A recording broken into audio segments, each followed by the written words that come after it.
saya ceritain sama teman-teman di kampus, kan saya dibully kan, terus saya disuruh cek otak gitu kan, katanya saya mengidap wazam schizophrenia gitu. Ya itu yang kisah yang di Gunung Laut yang saya ketemu kerangka gitu kan, terus saya tolongin apa sih, ada cewek jatuh gitu ya di jalur di hutan, saya tolongin, tiba-tiba nggak ada, saya kesandung ketemu kerangka, ternyata kerangka itu ya cewek itu gitu. Nah, Itu saya sempat ceritain tuh, makanya saya nggak berani cerita karena saya dibilang gila gitu. nanti dah untuk selanjutnya ya kita ceritain lagi yang di Gunung Laut nih. Pokoknya ditunggu dah.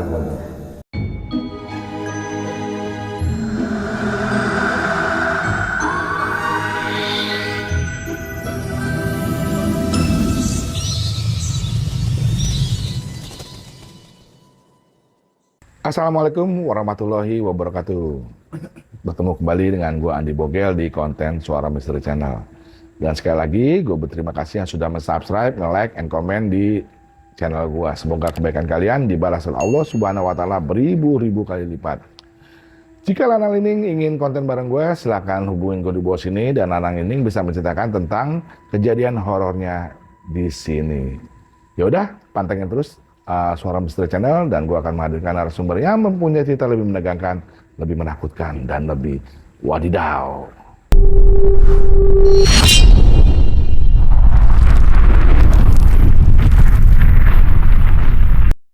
Dan di konten kali ini, gue kehadiran sahabat gue kembali yang ingin menceritakan tentang pengalaman dia saat waktu naik di Gunung Lawu. Yang dimana saat itu dia menemukan sesuatu yang merupakan membuat gue jadi hal yang sangat mistis sekali. Ya udah, yuk sama-sama kita dengerin, kita kepoin. Kira-kira pengalaman apa yang ada di narasumber gue di malam ini. Siap. Epe. Iya, datang lagi nih gua. Baru 2 kali. Siap. Nanti yang ke-6 kali nih. Kali. Iya bang. Gimana siap. kabar sehat Pak? Alhamdulillah. Keluarga sehat ya? Sehat. Bocah sehat semua? Sehat. Alhamdulillah. Lancar semua, yang penting ya, amin ya robbal alamin. Abang juga sehat ya? Alhamdulillah, kita mau udah badan begini udah sehat Makan terus. juga nih. Oh, Enggak. gue lebih baik disebut kurusan Oh daripada iya. makan. Siap. Ya udah Pak, langsung Ya, aja siap. Pak. Kira-kira cerita lu seperti apa nih? Iya. Kemarin kan berapa pertemuan yang lalu kan cerita pendakian juga ya di Gunung Pangrango ya. Iya. Karena gua pakai kaos Lawu nih. Jadi Itu Lawu Mountain ya? Lawu Mountain, iya. Tanggal berapa tuh kayaknya? Ya ini baru kemarin waktu bawa tamu saya dapat Bawa tamu ke sana. oleh-oleh. Tapi di sini lain lagi ceritanya ya. Dan lagi. Jadi ini pendakian pertama gua pada saat gua masuk ke dalam circle Mapala di kampus Bang. Ah. Jadi tahun 98 ya, tahun 98 gua masuk salah satu kampus ya di Slipi. Terus di tahun pertama juga gua tergabung langsung ya ke dalam circle Mapala. Nah di sana kan di circle Mapala itu biasanya ada jenjang keanggotaan ya, ada anggota muda tetap dan anggota inti seperti itulah. Nah di tahun itu karena gue pengen cepet ya, maksudnya dalam arti gue orangnya nggak sabaran gitu, pengen langsung terat gitu ya. Jadi gue langsung ngejar keanggotaan tetap ya. Jadi kan setelah mahasiswa baru nih masuk menjadi anggota muda nih di Mapala, kemudian jenjang berikutnya itu anggota tetap. Nah ini gue mau ngambil nih keanggotaan tetap, baju lapangan gitu dengan emblem di sini kan. Dikelihatannya keren gitu Bang. Wah, udah Iya, kayak Mapala tim gitu ya. khusus banget ini Iya, ya. tim khusus banget gitu kan. Nah, syarat dari keanggotaan tetap itu lu harus mendaki gunung di ketinggian 3000 mdpl. Yang kedua syaratnya lu harus berjalan kaki long march 200 mil gitu kan. Bosmil. 300 kilo lah, kurang lebih 300 kilo. Wow. Nah, gua waktu itu ngambil Jakarta Bandung, gua jalan kaki 6 hari ya. Terus berikutnya lu harus menjadi tim rescue atau tim apa namanya? SAR. Tim SAR ya, tim SAR. Jadi emang materi itu luar biasa gitu ya kalau di lingkungan Mapala gitu. Nah, di tahun itu gue dikasih pilihan ya dari senior itu, kan gunung tuh banyak yang 3000 ya. Waktu itu gue pengennya yang gampang-gampang kayak Pangrango gitu kan, tapi dicoret nggak boleh, Pangrango gampang gitu kan. Iya, terus gue mau ngambil yang triple S, Sindoro, Sumbing, Semaput. Selamat. Selamat ya. Jadi Tapi ternyata orang-orang terdahulu ya di atas gue tuh angkatan 95, 96 itu udah lebih dahulu mengambil itu gitu kan. Sementara kalau misalnya gue mau ngambil gunung di pulau di luar Pulau Jawa gitu, kayak Kerinci, Dempo itu kan terlalu mahal kosnya. Sedangkan dana dari kampus itu nggak terlalu banyak ya pada waktu itu ya. Nah, akhirnya gue disodorin pilihan sama para senior ini, Arjuna, Wulirang, Lawu, Merbabu, Semeru, sama Argopuro. Raung belum masuk waktu itu. Nah, karena lebih dekat ke kampung gua di Pemalang nih. Harusnya kan gua ke Slamet tadi ya, karena lebih dekat ke Slamet sebenarnya. Tapi ternyata pilihan itu nggak ada, akhirnya gua ambil Lawu, Merbabu, satu lagi gua ambil Merapi nggak masuk ya. Jadi Lawu, Merbabu, Arjuna waktu itu. Nah ini gua ambil yang pertama nih di Lawu. Dan pendakian itu bisa sekaligus langsung atau bisa dicicil gitu loh. Satu gunung dulu ntar balik lagi, satu gunung lagi balik lagi gitu kan. Nah cuma kan kita mikirin kos nih bang. Kalau satu balik lagi ke Jakarta kan lumayan kosnya. Akan nambah kos lagi gitu. Sedangkan dana dari kampus kan tadi kan nggak cukup gitu kan. Akhirnya gue ambil ya Lawu Merbabu, jadi 2 gunung dulu nih. Karena untuk melintas ke Arjuna itu terlalu jauh kan. Jadi ambil dulu Lawu Merbabu yang agak deketan. Nah baru berikutnya setelah pulang ke Jakarta bikin laporan, baru lanjut lagi kan. Kita sepakat kita ngambil Lawu jalur Cemoro Kandang. Jadi waktu itu kan cuma ada 2 jalur nih, Cemoro Kandang dan Cemoro Sewu.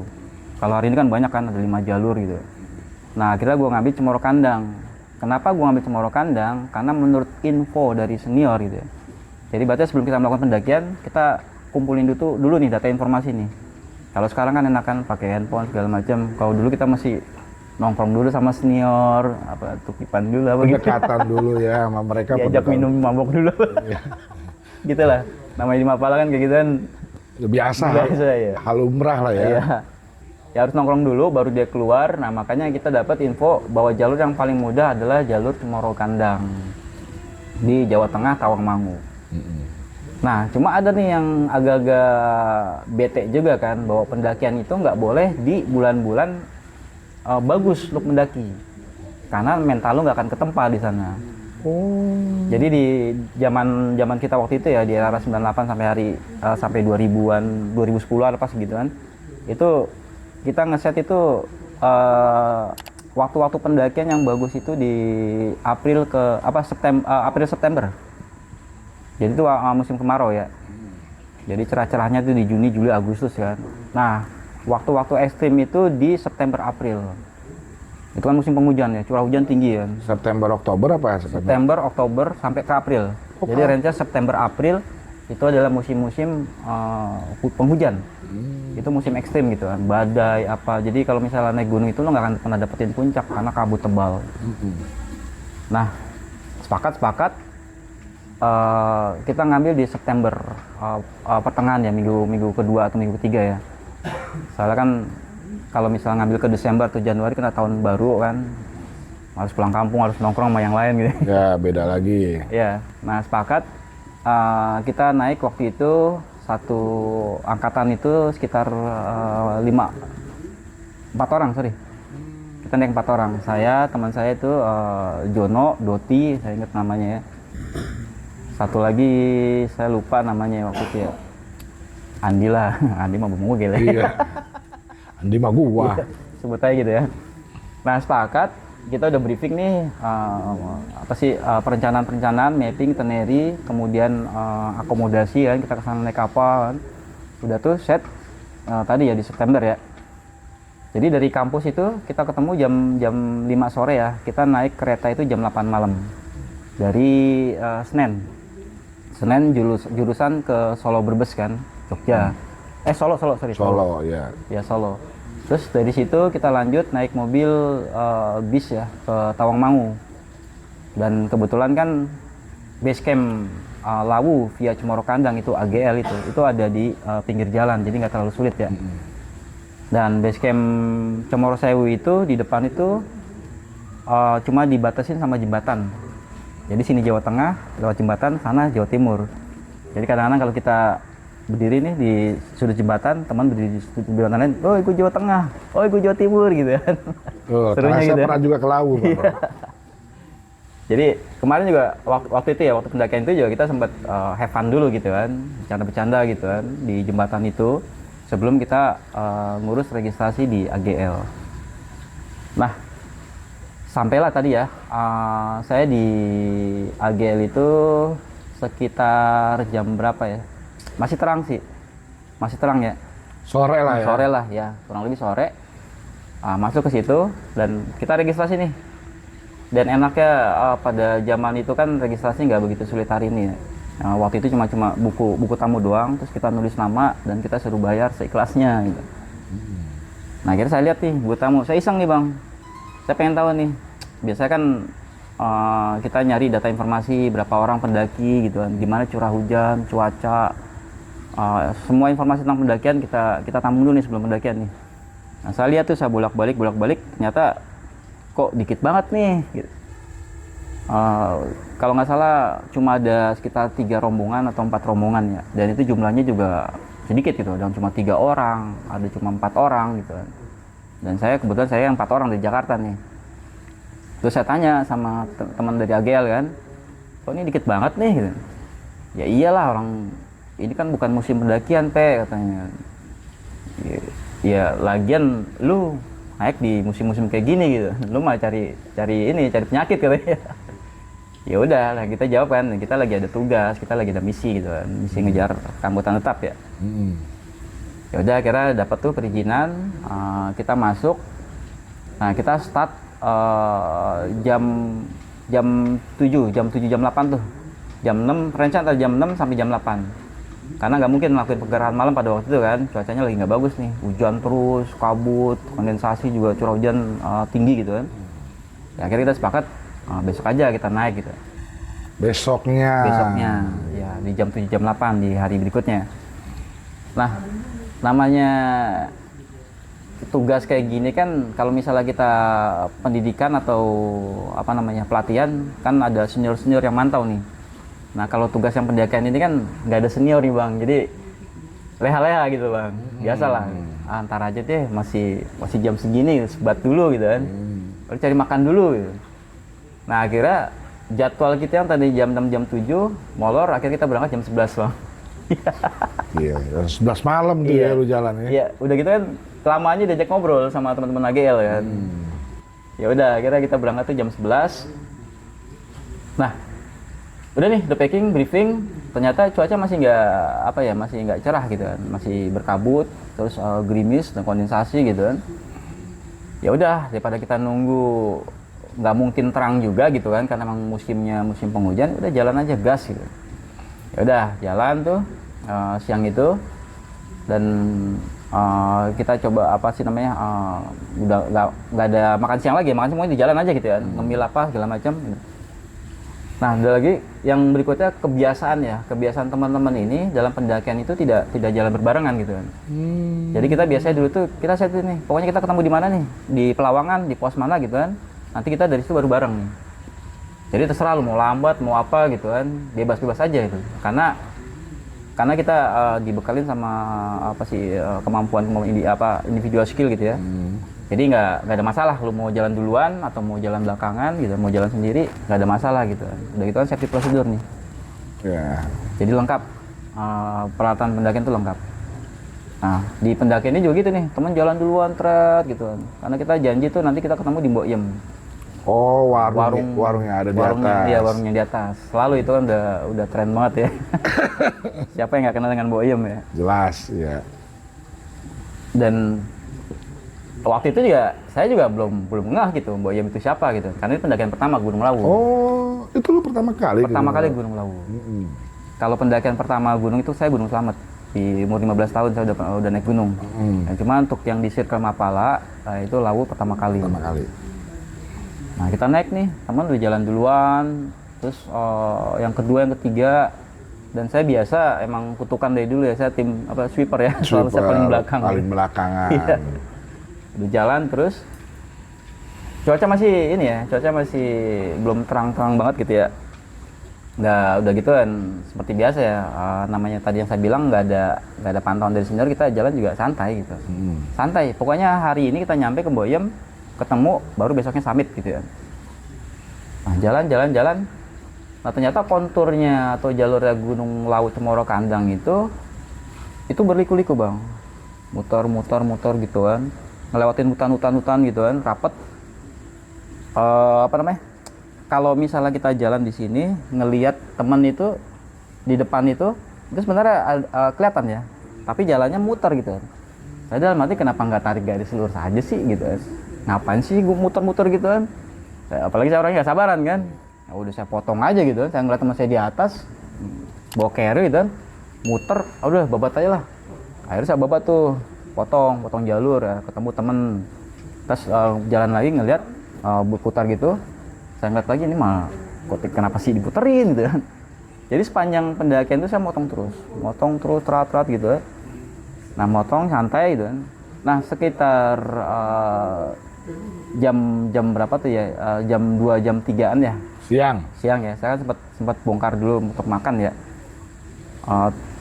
Saya pikir juga nanti juga ketemu sama teman-teman kan di Boyem. Soalnya dapat informasi bahwa perjalanan, estimasi perjalanan ya dari base camp ke Boyem itu sekitar 5-6 jam dari Gunung Lawu. Karena itu jalur landai kan. Ya udah saya santai lah sampai saya ketiduran. Nah, saya kebangun sekitar jam 4:30 deh, saya ngeliat jam, lah udah sore nih. Yang lain pasti nungguin udah pada sampai nih. Nah, udah saya jalan tuh. Jalan kayak gitu sampai sekitar jam 5:30 ya. Apa sih namanya? Batas antara terang dan gelap ya. Saya naruh keril, saya nyiapin dulu nih senter. Karena kalau misalnya udah gelap, gue nyiapin senter ribet nih gitu. Akhirnya saya keluarin dulu nih senter. Jadi dulu itu kan nggak ada headlamp ya. Senternya juga senter satpam yang segede gaban gitu. Yang baterainya 3 gede-gede tuh kan. Itu berat banget asli tuh. Akhirnya gue keluarin aja tuh kan senter. Gue tes, gue nyalain dulu kan. Dan karena saya safety plus dulu juga ya, maksudnya saya bawa baterai cadangan tuh. Bawa 5 biji saya bawa baterai. Saya bawa lampu cadangan juga 3 biji kan. Bohlam cadangan. Terus saya udah prepare tuh. Udah saya cek semua nyala, udah saya jalan lagi nih. Nah, sekitar di batas vegetasi ya antara lagi-lagi masuk ke batas vegetasi hutan pete Cina ya. Saya ngeliat alti, saya kan bawa altimeter ya. Saya ngeliat ketinggian udah di 2300 tuh.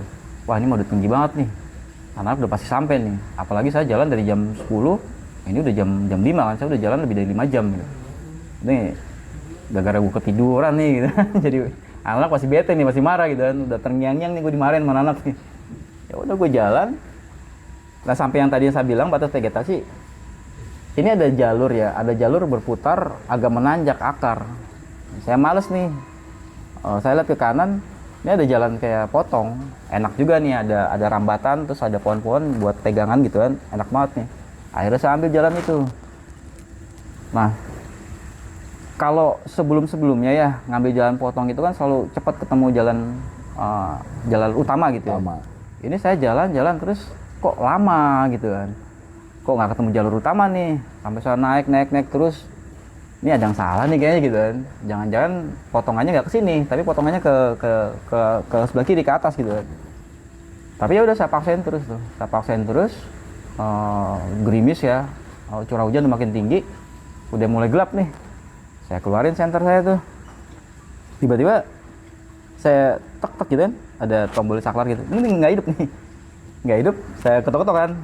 Nggak hidup juga nih. Udah hujan. Udah bete dah gitu kan. Akhirnya saya buka. Senter saya ganti nih baterai.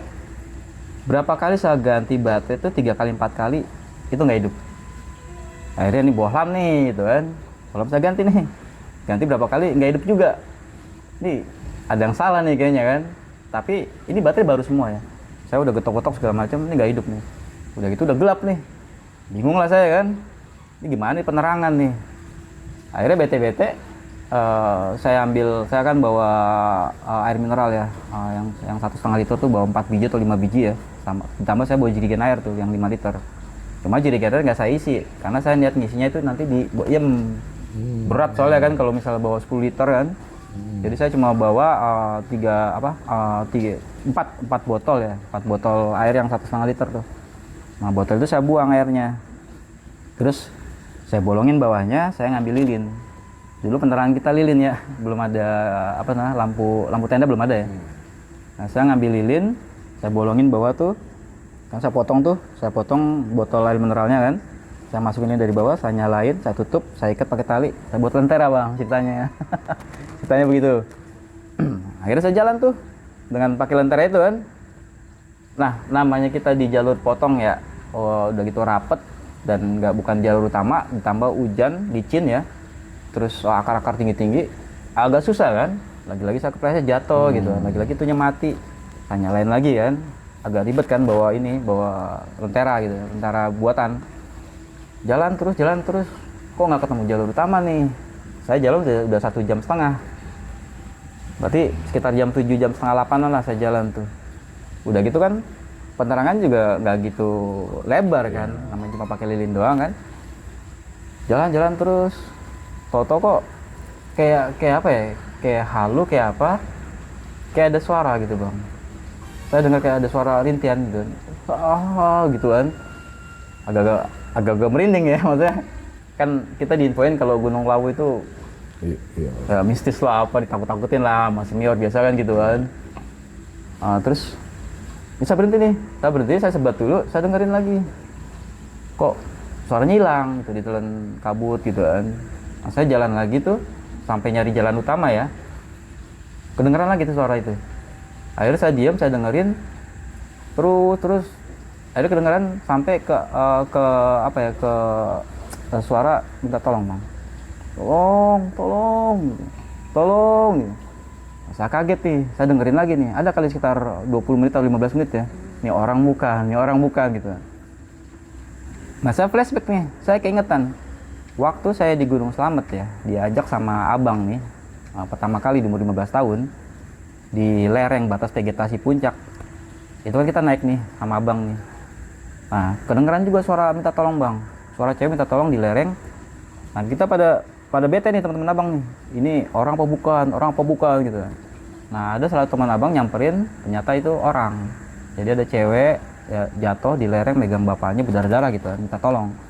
Nah saya keingetan itu nih, nggak semua lu minta tolong itu hantu gitu kan. Di Gunung Slamet waktu itu orang, jangan-jangan ini orang gitu. Akhirnya udah saya cari tuh sumber suara itu, saya naik sampai ke bukit-bukit itu kan, punggungan ya. Saya samperin, suaranya makin kencang kedengeran ya. Saya deketin tuh sumber suara itu. Saya liatin tuh ada kayak blank gitu ya, ada kayak kayak jurang gitu. Dan emang blank ya. Terus di jurang patahan itu ada pohon-pohon ya, pohon-pohon pendek gitu kan. Sementara sebelah kiri kanannya itu tuh pohon-pohon tinggi kan. Saya masih di hutan ya. Masih di hutan tapi di punggungan. Nah saya liatin tuh suaranya, woi, ngapain gitu, tolong, orang nih. Begitu saya deketin lagi, saya turun dikit, saya ngeliat tuh tangan pegangan akar gitu kan, basah semua, di sini codet-codet nih, baret-baret. Saya deketin lagi, ternyata orang nih, cewek bang, pegangan akar doang. Terus di lereng, pokoknya begitu saya deketin nih, lentera saya kelihatan mukanya gitu kan, baret-baret mukanya tuh. Akhirnya saya tolongin, saya tarik ke atas gitu kan. Saya tanya, kenapa mbak, gitu, kok bisa begini gitu. Ya mas, tolong mas gitu kan. Saya saya kegelincir. Terus pokoknya dia ngomong kayak gitu deh, dia kegelincir, dia kepleset, tiba-tiba pegangan akar kan. Akhirnya udah tuh saya tolongin. Terus saya tanya, tasnya mana gitu, tasnya masih di bawah mas gitu. Oh ya udah deh, ntar saya ambil. Udah ini dulu neduh dulu ngeres dulu saya bilang kan. Akhirnya saya ajak di satu tempat ya. Jadi saya nyari tempat nih yang agak rataan dikit, nggak rata-rata banget ya, agak berudak itu. Dapatlah saya space tuh di depan pohon besar gitu kan. Ada mah pohon besar gitu kan. Nah, saya turun dikit, ada tempat space, saya bikin flash sheet biasa. Karena memang saya nggak pernah buat tenda ya, jarang ya. Kalau dalam misi-misi pendakian nggak gitu kan. Tapi kalau bawa tamu, bawa guide kan harus bawa tenda gitu. Saya bikin flash sheet tuh. Saya suruh masuk kan, bajunya basah. Terus saya tanya, kamu bajunya di mana gitu kan? Ada baju apa maksudnya? Ada baju nggak di tas yang jatuh itu? Ada mas, ada di situ. Ada jaket, ada apa, ada SB saya gitu kan. Oh ya udah, kamu tunggu sini deh. Saya ambil dulu. Akhirnya udah tuh saya suruh masuk. Baju basah semua ya. Saya khawatir kena hipo kan. Akhirnya udah saya lap dulu pakai handuk saya kan. Akhirnya saya taruh keril. Saya balik lagi tuh ke tempat apa namanya? Yang tadi. Ke tempat yang tadi gitu kan.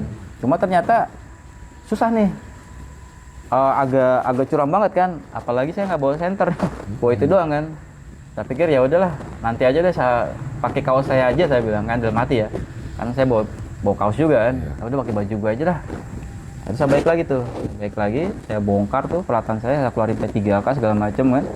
Obatin tuh yang codet-codet jatuh, pakai alkohol apa. Terus saya nyalain kompor, saya masak gitu kan. Saya kasih kaos tuh pakai kaos gua aja gitu kan. Ya udah mas katanya kan. Udah tuh akhirnya saya keluar. Jadi dia masih pakai kemeja bang ya, masih pakai kemeja warna biru tuh. Terus apa namanya, celana bahan gitu kan, celana bahan sama sepatu kets ya waktu itu ya, saya inget banget tuh. Akhirnya udah saya tunggu di luar sambil masak. Dia ganti tuh di dalam kan, terus lama gitu kan. Akhirnya udah jadi nih masakan saya. Biasa saya bawa lagi masuk ke dalam kan, dan kebetulan ceweknya agak lucu gitu bang. Apalagi kan jarang kita ketemu pendaki perempuan di tahun-tahun itu ya. Biasanya kalau pendaki perempuan tuh kalau nggak tangannya keker, betisnya gede, ini enggak bang, lucu bang. Iya. Pokoknya pribumi banget. Udah gitu kalau ngomongin pakai bahasa Jawa kan, solo-solo apa gitu kan. Pokoknya interest lah saya gitu kan. Saya tanya, kenalan gitu. Siapa, mbak dari mana gitu kan. Mbak siapa namanya? Ya, kenalan kan, saya Pemba, saya dari Jakarta gitu, saya 4 orang gitu. Terus mbak kenapa bisa kayak gini? Nah dia bilang namanya Ica bang. Ica. Dia pendaki dari Malang katanya kan. Dari Malang dia rombongan berapa orang? Sekitar 7 sampai 9 orang deh. Nah di tengah perjalanan dia ini melipir gitu loh. Dia ini melipir tiba-tiba dia ngeliat temannya pada nggak ada tuh. Akhirnya dia teriak-teriak, nggak ada sautan, jalan kegelincir, pegangan akar, terus dia teriak-teriak terus. Nah barulah dia ketemu saya di situ. Oh ya udahlah, gitu. Udah nih, gue udah masak mie atau apa, lu makan dulu deh. Ini ada teh hangat. Saya taruh kan di situ kan. Tapi ya namanya pendaki cewek ya, kadang-kadang susah bang makan bang atau minum susah banget ya. Saya tawarin berapa kali, dia nggak mau mulu nih. Akhirnya saya kasih coklat, gak dimakan juga, ditaruh. Ya udah, minimal lu pegang lah itu tehnya kan, biar anget kan. Akhirnya udah tuh dia ngambil cangkir saya, dipegangin, dia diem aja tuh. Tiba-tiba dia nangis nih bang. Saya bingung kan, nangis lagi gitu. Makanya lu makan dulu gitu kan. Udah lu makan dulu deh gitu. Stay cool dulu, saya bilangnya gitu kan. Terus saya diam, saya tungguin ya. Saya nggak berani nanya kan, dia nangis kenapa kan.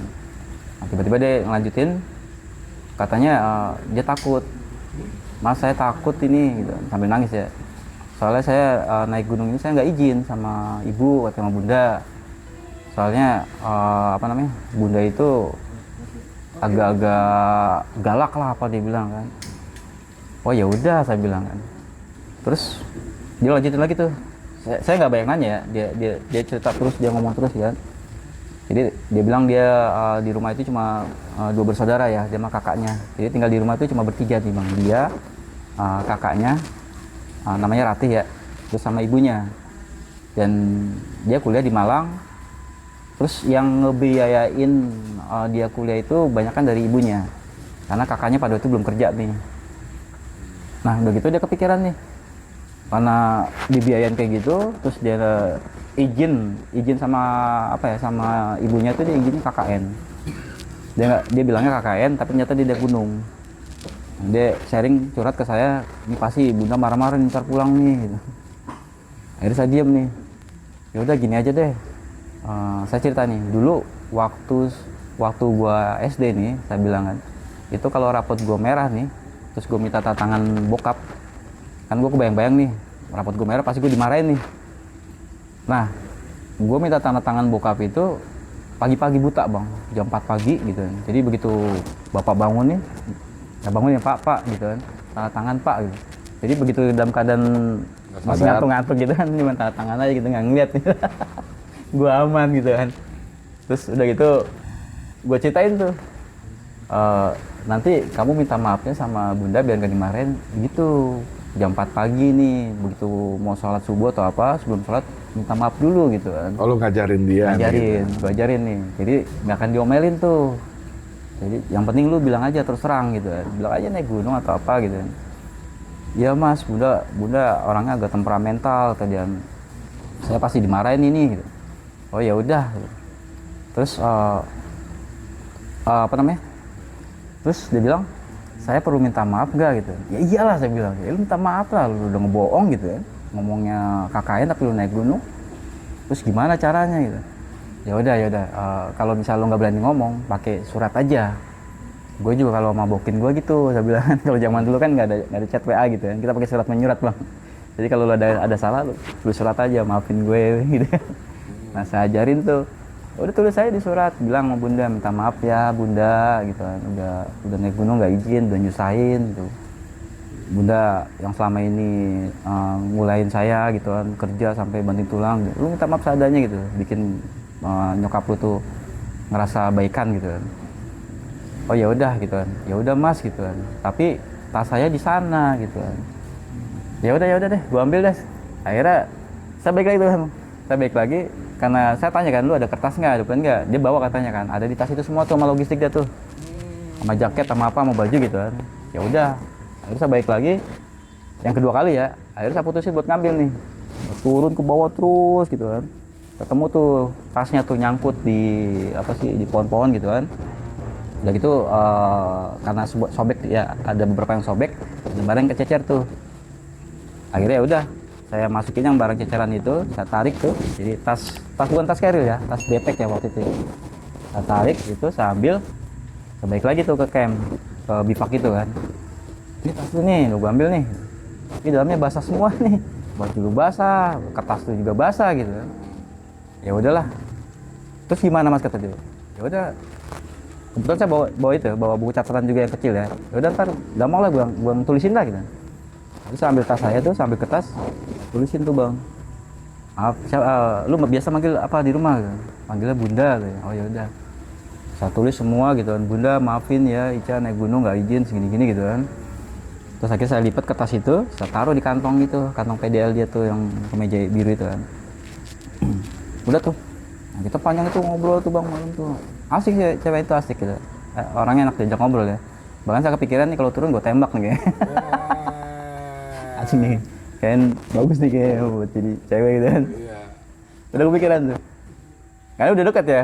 Bahkan dia ngomong kan, nanti mas kalau misalnya turun nih kita ke bawah, nanti mas main aja ke tempat saya nih. Saya dikasih alamatnya nih. Mas ke Malang aja naik mobil ini, angkot ini gitu kan. Nanti ketemu bapak ini, tapi bapak udah nggak ada nih, tinggal ibu katanya kan. Tanya aja, semua kenal kok bapaknya. Nanti dianterin gitu. Oh ya udah bagus lah, ya siap gitu ya. Nanti gue turun gunung gue mampir ya. Iya udah mampir aja, kita bareng, kalau bisa kita bareng gitu sama teman-teman yang lain. Ya udah siap gitu. Udah tuh, ya udah lu istirahat deh gitu kan. Lagian udah jam 11 nih. Malam ini kita nggak jalan nih. Gue juga nggak tahu nih ada di mana kan. Gue juga nyasar nih. Teman-teman gue udah naik semua. Pokoknya nanti kalau udah terang baru kita nyari jalur utama gitu kan, tempat yang tadi. Baru kita jalan lagi nih sampai ke puncak. Katanya lu mau nyusul temen lu nggak di atas atau mau langsung turun gitu kan? Ya saya ikut aja deh gitu. Kalau gue sih pasti ke atas gitu, karena kan gue ada misi. Tapi kalau lu mau turun, gue antar dulu nih, turun nggak apa-apa, ntar gue naik lagi. Gak usah mas, gak usah, udah ntar gampang lah kata dia. Udah istirahat tuh. Istirahat, saya gelarin SB kan, saya ituin sleeping bag saya kan. Saya ke depan nih. Udah saya mainan api aja tuh di situ kan, saya bakar-bakaran di situ kan, saya bawa kokas ya. Kokas itu abu gosok yang disiram air panas ya. Jadi walaupun hujan atau apa gitu kan, saya masih bisa bikin kayu bakar. Bikin api unggun terus saya masak. Sekali saya lihat itu kan, lucu banget nih bocah itu. Saya liatin gitu, mukanya gitu kan lagi tidur ya. Saya tutup lagi, udah kebayang nih bang. Ini gue kenalin sama temen gue gitu. Terus gue bawa ke kampus gitu. Udah tuh. Sambil saya sebat gitu, saya senderan. Sambil saya mikirin ya anak, gimana ya anak ya? Pasti pada nungguin nih. Udah tuh, sampai sekitar jam berapa ya, sampai jam setengah 3 ya. Masih gerimis ya, udah dingin banget ya. Saya ketiduran kan. Begitu saya kebangun itu, apa namanya, kaget ya, kayak mendusin gitu ya. Saya mendusin, tiba-tiba saya ngeliat tuh setengah 6. Wah udah terang nih. Akhirnya udah saya ngambil kompor sama teko saya, kuping saya kan. Saya masak air tuh. Mau lihat lagi nih gitu kan. Kayak muka bangun tidur kayaknya lucu nih bang gitu. Saya buka bifak saya lihat nggak ada. Mana nih bocah gitu. Saya cek SB nggak ada nih. Terus tasnya juga nggak kelihatan nih. Terus saya muter gitu kan. Saya tungguin paling kencing gitu kan. Saya diam, saya berdiri gitu kan. Sambil saya teriakan, yuk, Ca, woi jangan jauh-jauh, saya bilang kan. Ya udah tuh saya tungguin 10 menit, 15 menit, sampai 20 menit, ini bocah nggak balik-balik nih. Saya khawatir gitu, dia balik lagi ke atas gitu kan, atau dia mau ngambil apa, atau dia mau kencing, terus tiba-tiba dia kebincir nih. Saya khawatir itu aja kan, soalnya ini bukan di jalur nih. Sama malam itu saya bilang, lu kalau mau kencing lu bilang sama gua gitu kan, atau lu jangan jauh-jauh lah dari gua lah gitu. Nah saya mikir mungkin dia mau pipis mau apa, tapi saya lagi kan tidur ya, dia nggak enak bangunin saya gitu kan, akhirnya kencing sendiri nih. Saya mikirnya gitu aja kan. Terus saya tungguin sampai setengah jam ya, saya udah mulai bete nih. Akhirnya saya turun ke bawah, saya liatin, saya ambil teriak-teriak, nggak ada.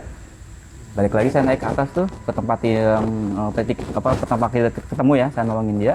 Saya takutnya ke situ lagi. Saya cariin juga nggak ada tuh. Saya lihat nggak ada.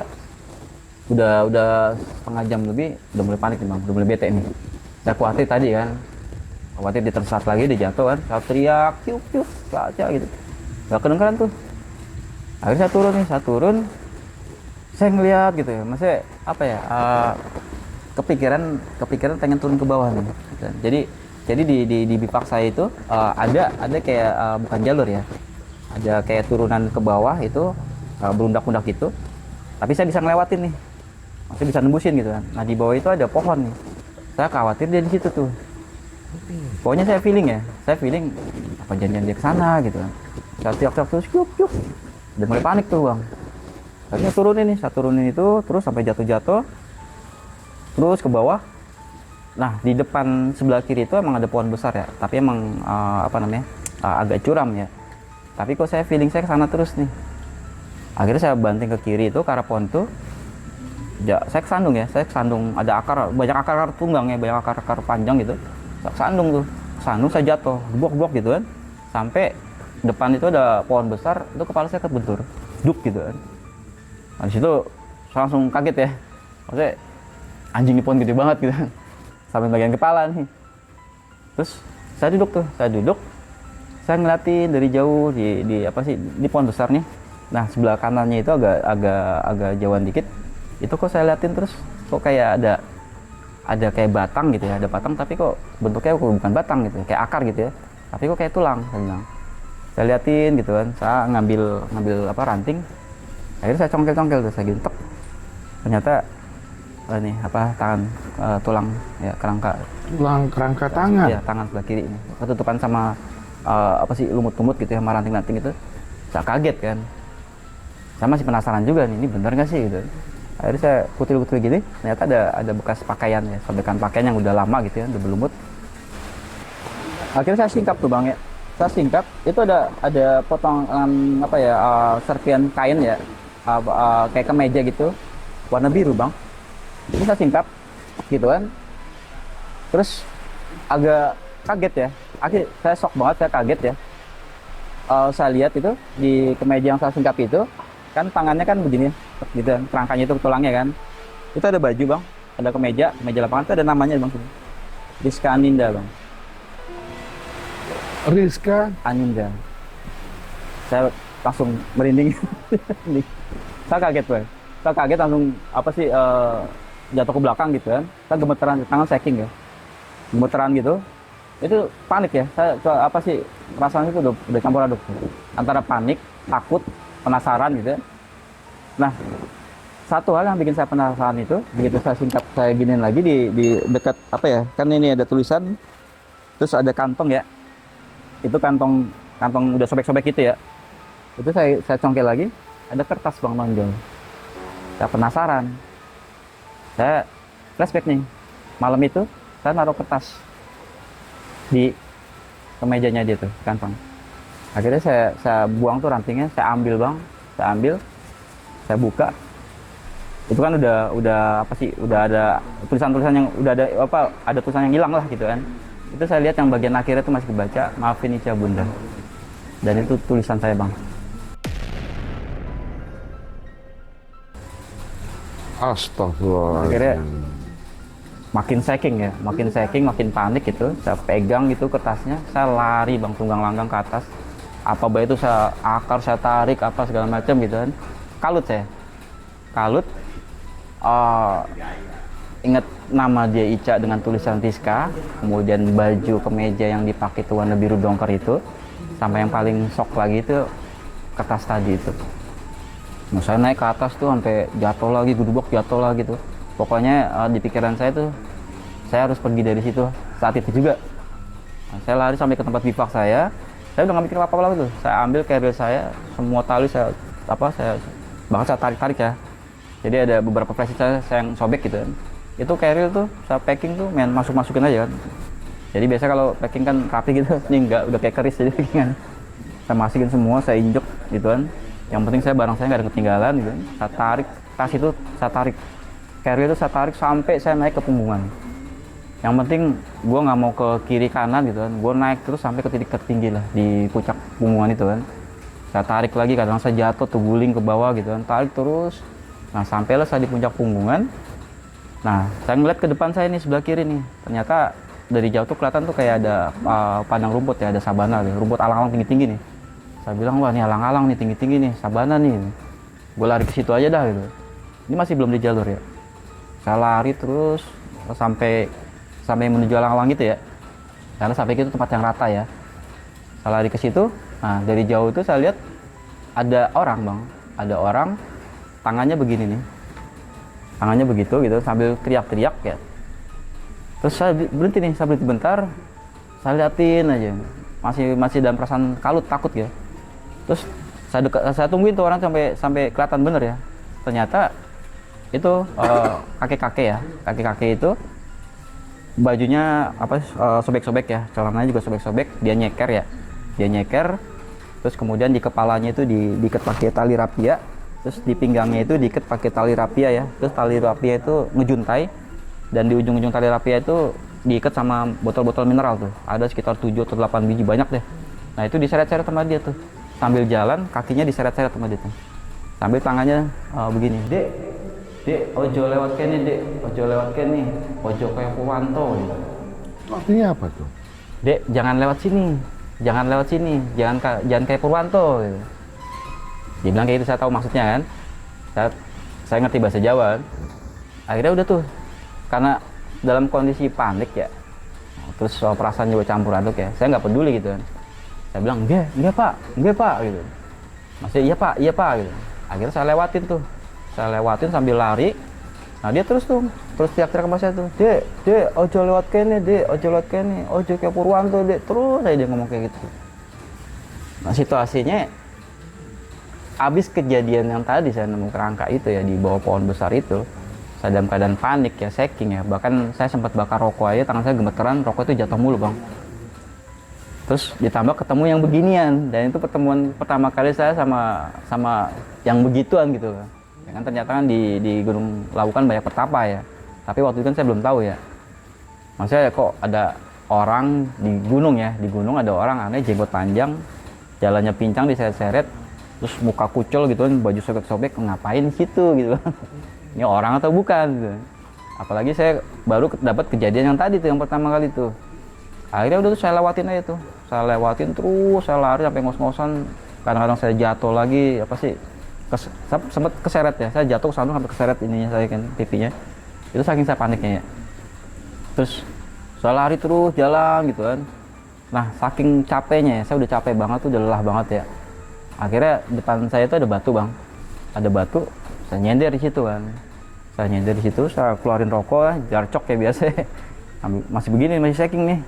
Ini bukan shaking karena dingin ya, karena takut ya. saya ambil bakar rokok gitu. Akhirnya saya senderan tuh di batu. Terus kemudian saya nengok kiri ke batu itu, ternyata di batu ada tulisan In Memoriam Purwanto. Ternyata itu batu yang saya sender itu plakat monumen. gunung yang mati di gunung itu. Dan ternyata namanya siapa? Purwanto. Akhirnya saya langsung kaget gitu, rokok sampai jatuh berapa kali kan, sampai saya ambil begini jatuh lagi. Saya keingetan tuh kakek-kakek tadi bilang jangan kayak Purwanto gitu kan. Ternyata Purwanto itu gitu kan. Jadi ini udah ketemu kerangka, ketemu kakek-kakek, tambah lagi nih plakat lagi bangke nih saya udah mati kan. Akhirnya saya panik tuh. Nah, kaget, saya langsung buru-buru bangun gitu kan. Ngapain gue nyender di sini gitu kan, di tempat plakat orang mati lagi ya. Saya lari lagi terus, saya cari itu tas gitu kan. Kadang saya pakai, kadang enggak gitu kan. Terus akhirnya alhamdulillah gitu. Ternyata di depan saya itu ada orang nih. Dari jauh kelihatan tuh, ada sekitar 5 orang lah, 5 orang ya. 5 orang lagi jalan nih. Terus karena ini suara udah habis ya, udah capek, udah takut banget. Saya panggil nggak kedengeran gitu kan. Gitu, kiuk gitu sampai stop kan. Dia jalan aja terus nih. Akhirnya saya kejar tuh, ternyata alhamdulillah bang, itu jalur. Gitu jalur, alhamdulillah jalur gitu kan. Di depan ada pendaki nih, saya mau barengin kan. Akhirnya saya kejar tuh pendaki itu tuh. Nah, saking saya nggak bisa teriak ya, nggak bisa nyapa atau manggil gitu. Akhirnya saya deketin pendaki yang paling belakang ini, saya tepak kan punggungnya kan. Mas gitu kan. Dia kaget bang, gomprang gitu, sampai tabrakan gitu kan. Akhirnya saya dimarahin, mas, jangan, kalau mau negur jangan begitu caranya mas gitu, pelan-pelan, jangan bikin kaget aja gitu. Apa namanya? Apa sih dia bilang ya? Pokoknya gitu deh, mereka tuh kaget ya, saya dimarahin gitu kan. Pelan-pelan ngomong gitu kan, jangan tiba-tiba nepak punggung aja, kita kaget ya. Akhirnya ya udah, maaf mas, maaf gitu kan. Saya cuma mau nanya gitu kan, mas tadi ketemu nggak yang kakek-kakek itu yang di alang-alang tuh sebelah kanan? Terus tiba-tiba salah satu orang dari pendaki itu bilang, iya yang Purwanto bukan katanya. Oh iya benar yang ngomong Purwanto. Akhirnya saya bilang, alhamdulillah ternyata itu orang bang. Oh. Itu orang gitu. Itu orang. Karena apa? Karena si pendaki ini ketemu, ngelihat gitu. Jadi yang lihat bukan saya doang nih. Akhirnya saya bilang, alhamdulillah itu orang gitu kan. Saya pikir itu bukan orang, saya bilang kan. Oh enggak mas, emang di sini emang banyak yang kayak gitu, kata pendaki itu kan. Itu penebang, itu petapa kata yang suka ziarah di Argo Dalam di atas ya. Oh ya udah, soalnya saya baru tahu mas gitu kan. Akhirnya kita kenalan ya, ternyata mereka tuh dari UT, Universitas Terbuka di Pondok Cabe kan. Terus nanya, iya saya dari Jakarta, saya dari Selipi gitu kan. Saya ada 4 orang nih, teman udah naik duluan di atas. Mas gimana kita bareng ya? Jenengan kan juga mau ke atas kan? Oh enggak, kita cuma sampai pos 5 atau pos 6 doang gitu kan. Kita nggak sampai Argo Dalam. Oh gue bete ya, hancur gue jalan lagi sendirian nih. Oh ya udah deh, bareng aja deh sampai pos 5 nggak apa-apa, ntar gue jalan lagi gitu kan. Aduh, udah bete tuh bang saya tuh. Akhirnya saya barengin tuh, saya nggak berani lagi jalan sendirian kan. Sampai tiba saatnya mereka ngeres gitu kan. Ya udah, akhirnya saya pamit. Nah, jarak antara di pos 6 sampai ke Argo Dalam kan agak lumayan jauh ya. Saya mikir lagi, anjir gue jalan sendirian lagi nih. Di jalur lagi, hujan lagi apaan itu. Akhirnya ya udahlah, karena saya mikir teman-teman ini nunggu di Boyem, babat aja terus kan. Akhirnya sampailah saya di pertigaan tuh, yang ke kiri itu ke, waktu itu saya belum tahu di jalur mana ya. Nah saya ambil yang ke Argo Dalam. Jadi Boyem itu tempatnya di Argo Dalam. Nah dari Boyem itu, dari situ ke puncak itu sekitar 2 jam. Nah puncak itu namanya Argo Dumilah ya, karena target selanjutnya kita ke Argo Dumilah. Nah sampailah saya di situ tuh, di sekitar Argo Dalam. Saya cari tuh warung yang Boyem tuh, kan biasa ada tulisannya kan. Terus saya teriak-teriak gitu kan, temen keluar tuh dari situ kan. Wah lu gila lu ya, lu jam segini, jam 9, jam 9, jam 10 lu baru nyampe lu. Kita mana dapat summit nih kalau kayak gini, sunrise ya, kita mana dapat sunrise. Ya udah sorry bro gitu, gue tadi ketahan sama Pertapa. Gue ketemu Pertapa tuh yang jenggot panjang, saya bilang gitu kan. Saya nggak cerita tuh yang kerangka tuh. Terus akhirnya udah saya bilang ya udah deh, lu udah pada summit? Udah kata mereka. Ya udah gue izin deh. Akhirnya saya izin nih, summit sendirian ya ke atas, karena mereka udah pada summit nih. Cuma saya nggak dapat sunrise ya. Yang penting saya dapat dokumentasi foto di puncak nih, yang menandakan saya udah berhasil sampai puncak. Akhirnya saya naik sendirian, saya foto, ambil gemeteran gitu kan, baru saya turun tuh. Nah dokumentasinya ada di kampus ya. Cuma emang nggak begitu bagus kan, karena foto tuh saking bang. Udah gitu saya bilang sama temen nih, bro nanti turun gua nggak lanjut ke Merbabu ya, saya bilang kan.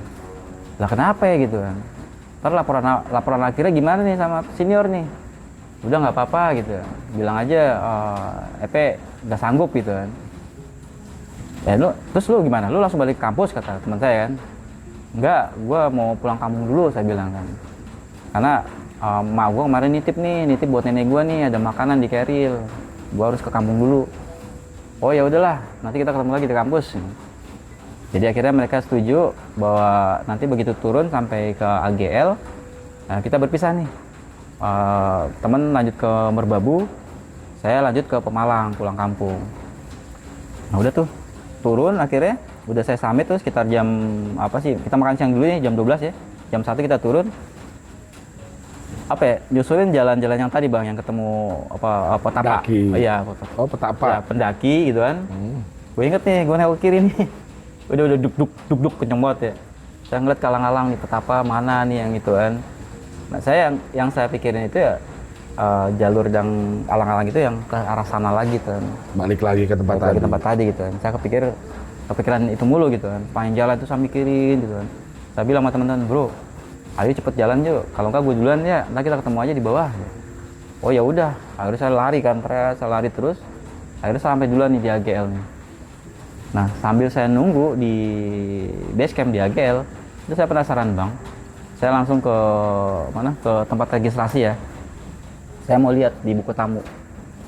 Nah, saya lihat tuh di buku tamu di tanggal itu ya, di tanggal itu saya bolak-balik itu. Itu ada pendaki dari Jakarta, ada pendaki dari apa sih dari Depok ya, apa Pondok Cabe ya, Pamulang ya, di sekitaran situ dah. Itu cuma 5 orang, terus pendaki dari Jakarta saya 4 orang. Terus lebihnya pendaki dari Tegal. Terus saya ingat lagi dari Cirebon ada. Jadi cuma ada 5 rombongan di hari saya naik tuh. Saya cari ke belakang hari sebelumnya. Itu nggak ada pendaki dari Malang. Yang jumlahnya 7 sampai 9 orang.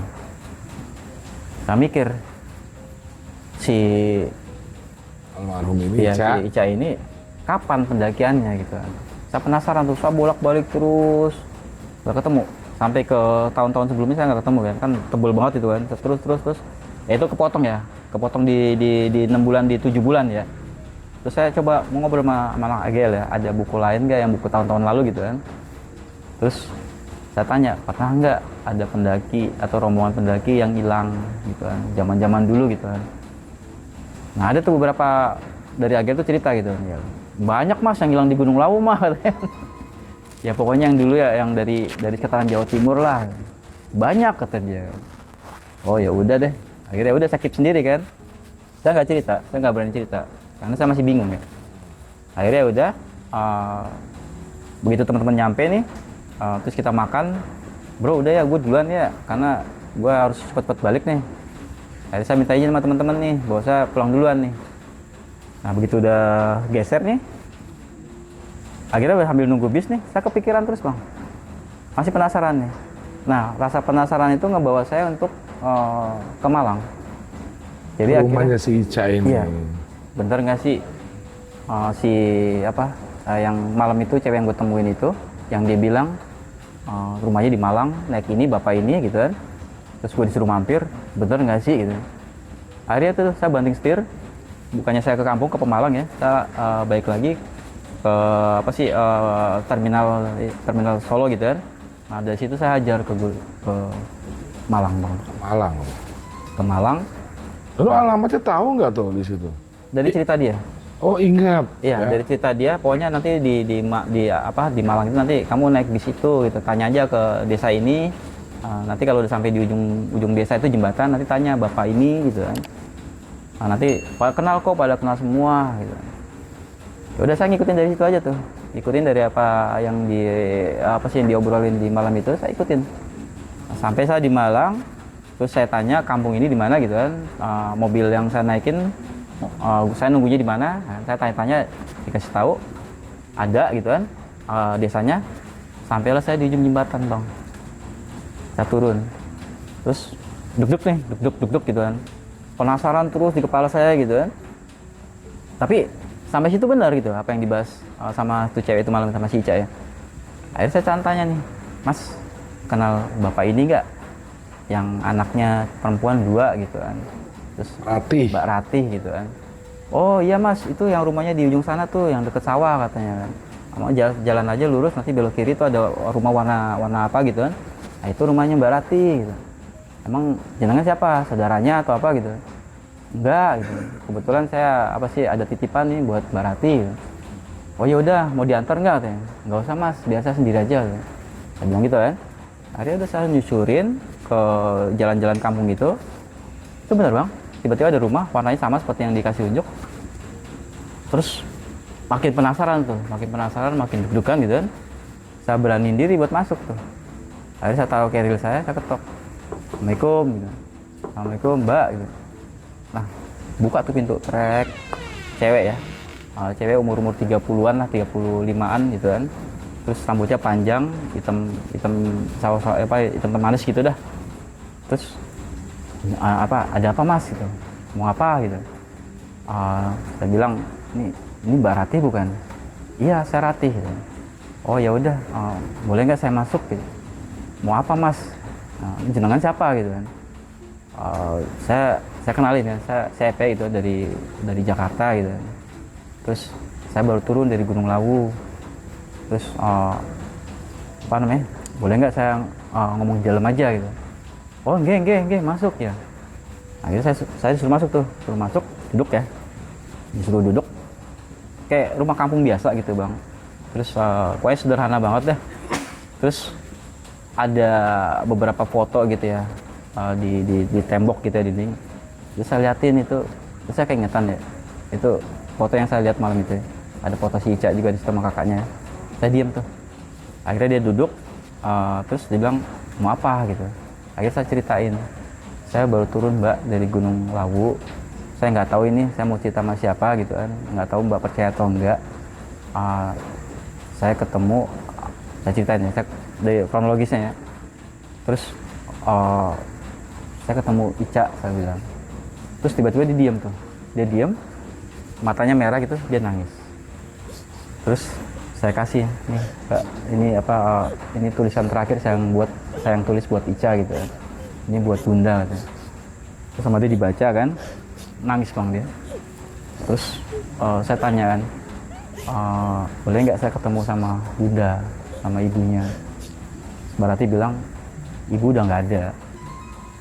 Jadi semenjak nggak ketemunya Ica di pendakian itu, ibu sakit-sakitan terus meninggal. Oh ya udah, saya minta maaf kan. Terus saya minta izin, boleh nggak saya ke pusaranya gitu, boleh nggak saya diantar ke sana. Oh enggak gitu kan. Akhirnya saya diantar, saya jalan sama dia sambil cerita gitu kan.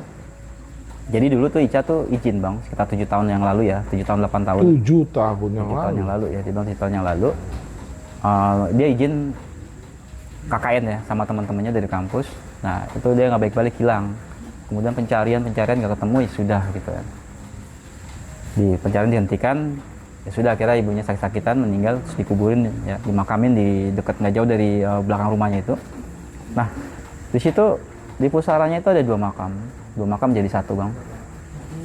Jadi apa sih nama ibunya ya bin siapa gitu bawahnya, dan Rizka Ninda bin siapa gitu. Terus sambil apa ya, ini deh nggak berhentinya dia nangis apa gitu kan, sedih lah pokoknya gitu kan. Terus akhirnya saya beraniin diri untuk bilang ya, gimana mbak, apa mau saya kesana baik lagi gitu kan. Nggak usah mas katanya, nggak usah, saya sudah ikhlas, dia bilang kan. Saya juga nggak mau balikin apa sih, nggak mau ingat-ingat lagi gitu kan. Saya tahu si Ica udah di sana, udah biarin aja, nggak usah diapa-apain gitu. Saya udah ikhlas, mas nggak usah, mendingan mas langsung pulang aja gitu. Itu ke Jakarta, kasihan masnya udah capek gitu. Ya udah akhirnya saya pamit. Dia minta saya nggak usah diungkit-ungkit lagi itu, nggak usah baik lagi, nggak usah apa gitu, nanti bikin rame atau apa segala macam gitu kan. Pokoknya sudah begitu aja, dan dia sudah terima gitu kan. Dan si almarhum juga udah dikuburin bersama sama bundanya di sana gitu kan, walaupun itu jasadnya nggak ada gitu. Akhirnya udah saya pamit, saya pulang langsung ke Jakarta kampus. Nah, sampailah saya di kampus ya. Orang yang pertama sekali saya temuin tuh sahabat saya, namanya Indri. Indi. Iya, Indri. Oh iya. Indri. Jadi Indri ini apa namanya? Orang yang ketemu saya waktu di Gunung Slamet itu, Bang. Jadi yang tadi yang saya awal cerita yang cewek nangis itu di Gunung Slamet, yang sama abang saya yang mangku bapaknya, itu Indri, Bang. Jadi apa namanya? Begitu di Slamet itu ketemu cewek pegang bapaknya jatuh di lereng Gunung Slamet, kita tolong ya sama teman-teman abang gua gitu kan. Nah, berapa tahun kemudian saya masuk kampus, ternyata saya satu kelas sama dia gitu. Kebetulan banget. Kebetulan itu. banget, nanti saya ceritain yang itu. Waduh, ada episode ketiga nih. Nah, dari situ baru tuh pendakian-pendakian terus sama dia tuh, karena dia ternyata indigo ya. Jadi apa sih dia bilang, apa namanya, dia kan Kristen ya, Katolik ya, jadi itu gift ya, dia bilang gift ya. Dia bisa ngelihat, bisa ngerasain, dan dia dapat itu di Gunung Slamet setelah dia jatuh dari lereng Gunung Slamet. Nah, saya ceritain tuh sama si Indri gitu kan, karena apa ya, hal-hal kayak gini yang masuk cerita cuma sama dia doang, Bang. Nah, saya sempat cerita sama senior saya tentang pengalaman itu. Saya ketemu kerangka, tapi sebelumnya saya ketemu cewek gitu, saya tolongin. Terus akhirnya teman bilang, "Pe, lu ikut gue yuk." Kemana gitu? Ke mak gue, ke mami gue katanya kan. Mami gue psikiater. Lu mau gak cek otak? Saya dibilang gitu. Akhirnya saya dibilang apa? Ngidap paham schizophrenia gitu, halusinasi tingkat tinggi gitu. Nah, akhirnya dari situ saya nggak berani lagi cerita kemana-mana kan. Karena pasti dibully, Bang. Pasti dibully kan. Pasti dibully di circle ya kan. Halu lo gitu. Halo. Akhirnya ya udah, orang saya ceritain tuh cuma si Indri. Dan namanya Indigo ya, apa sih? Dia bilang bahwa yang saya temuin itu adalah korin. Korinnya si Rizka. Terus dia berharap dia punya pesan sesuatu untuk disampaikan ke kakaknya gitu kan, bahwa dia baik-baik aja apa segala macam gitu kan. Dan yang menyampaikan itu orang yang peka gitu katanya kan. Oh. Itu dia bilang. Terus kebetulan emang apesnya saya ketemu yang kayak gitu kan.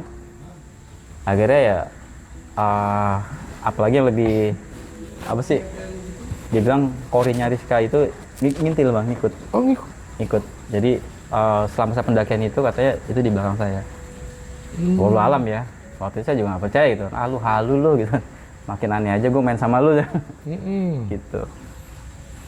Waduh, ceritanya ngeri juga nih ya. Tapi betul ya. memang ini banyak di pendakian itu ada hal-hal yang memang nggak pernah kita duga ya. Ini sempat terjadi sama kawan saya juga. Saat itu kawan saya tuh dia datang berlima untuk naik ke gunung. Yeah. Saya nggak tahu gunung apa saat itu. Nah, di saat gunung dia mau submit, dia jadi buka tenda. Dia buka tenda di situ, ternyata dia sambil bikin api unggun lah, terus bakar-bakar lah, kayak gitu segala macam, masak. Nah, dia ketemu sama cewek. Dia ketemu sama cewek, mau kemana Mbak? Mau naik. Oh, bareng dong sama saya. Saya juga mau naik, tapi nanti jam 3-an gitu. Oh, terus? Ya, nyantai di sini Mbak, ngobrol-ngobrol sama kita, nanti kita bareng ke atas. Oh, ya udah. Nah, di saat itu mereka ngobrol biasa, terus kasih makan, terus nyanyi-nyanyi, bergitaran.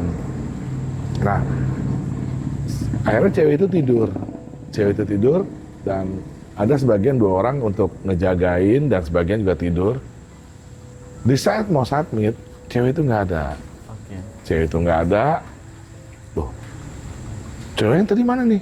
Cari-cari nggak ketemu, kanan kiri nggak ketemu. Nah, akhirnya dicari terus sama mereka karena mereka berlima kan. Cari terus, ternyata dia ada di bawah batu. Di bawah batu tuh udah menjadi mayat. Nah, kagetlah mereka. Oh, itu orang itu. Diambillah mereka, dibikin tanduk, dan dia nggak jadi pada naik ke atas, malah justru turun ke bawah untuk membawa mayat tersebut. Nah, ini kejadian ini sama nih seperti yang dialami sama EP ini. Jadi memang dia hanya memberitahu sebetulnya, karena di gunung itu memang sumpah banyak yang hilang, dan sampai saat ini pun banyak pendaki-pendaki yang hilang, yang apalagi yang terbaru di gunung apa yang terbaru? Gunung Slamet kemarin. Gunung Slamet kemarin itu si Sapik Ali ya. Nah itu juga salah satu yang hilang dan roh mereka ada di sana gitu. Jasadnya boleh pulang ke rumah tapi roh mereka akan berkumpul dengan para pendaki-pendaki yang di sana. Wow, ceritanya keren. Oke, Pak. Oke, siap Bang. Thank you. Udah hadir lagi. Siap. Yang kedua kali. Gak bosan gua ada di sini. Gua gak pernah bosan, Pak, kalau dulu, Pak. Di Suara Misteri Channel. Oke. Ya udah pantengin terus Suara Misteri Channel dan gua akan menghadirkan narasumber yang mempunyai cerita lebih menegangkan, lebih menakutkan dan lebih wadidaw. Assalamualaikum warahmatullahi wabarakatuh.